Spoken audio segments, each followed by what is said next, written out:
Welcome to the second build in what I've called Nordic week. So on Monday I did a traditional Swedish home, and today I'm building a traditional Norwegian home with turf roofing. So, fun story, this build started out as a Faroese build, but I kind of decided to redo the entire build, and when I did the landscaping again, I realized that this landscaping doesn't work at all for the Faroe Isles.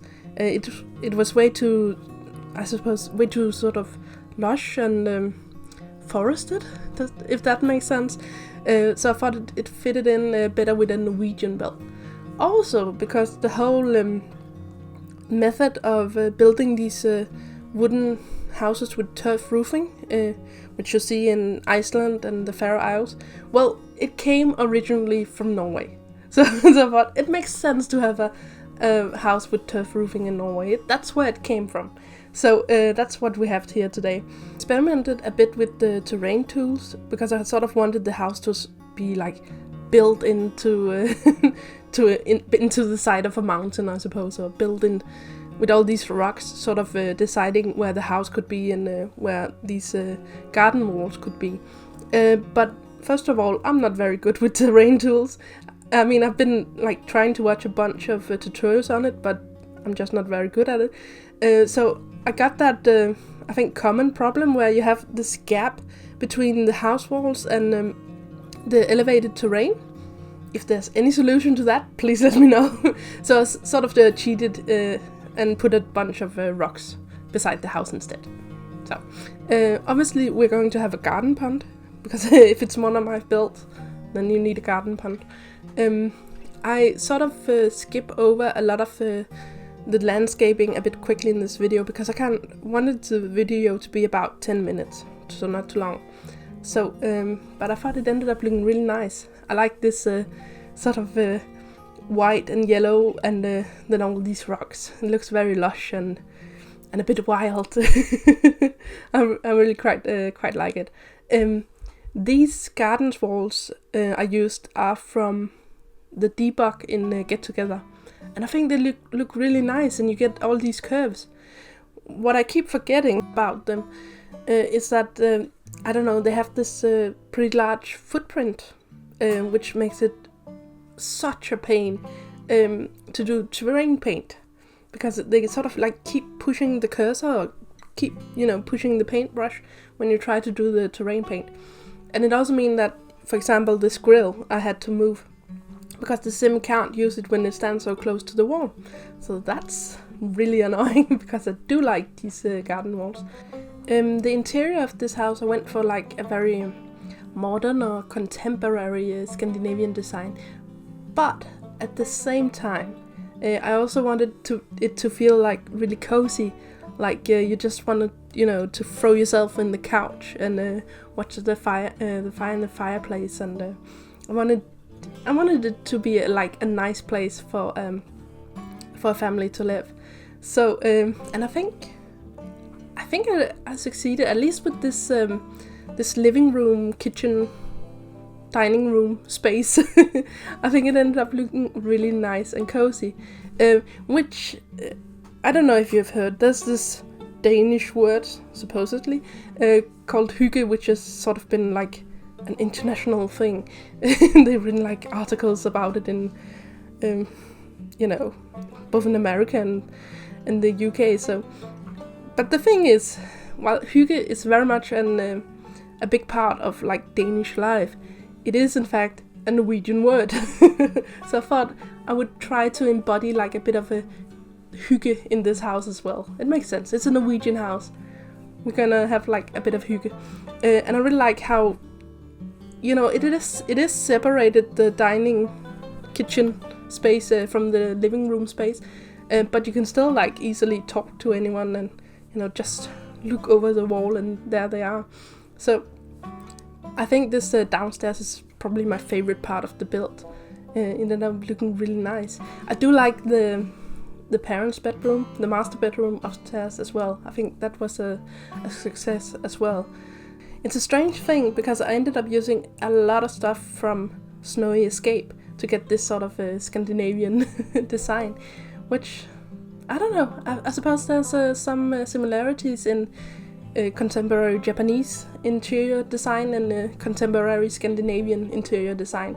It has these, I suppose, this simplicity and all these light wood colors that sort of match. So that's, I don't know. It was very convenient for me. These chairs are from the Seasons pack, and they look so much like the Wishbone chair, which is an actual chair by a Danish designer called Hans Wegner. So I just had to use it. So I ended up putting a lot of these rocks in the house, and I think I might have been overcompensating for the fact that when I built that Swedish home on Monday, I stuck to base game, and I was really annoyed by the lack of like these cozy rocks.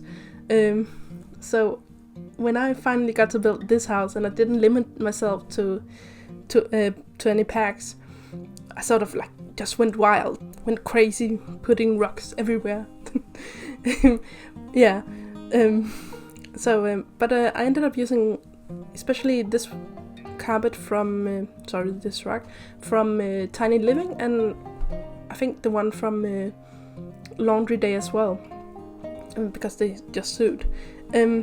Something that was a bit of a challenge upstairs was the fact I had all these red windows, and it was a bit of a struggle getting that to match.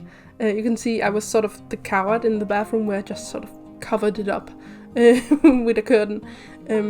But yeah, because I really liked how the red windows looked on the outside with the black wood paneling, but on the inside it was a bit harder to match anything. I think the only room where I really succeeded incorporating this red element was here in the master bedroom. I really liked having it open to the hallway, although I don't know how practical it would be in real life. But it sort of fitted with the whole, I suppose there's a bit of a cottage vibe to it, you know.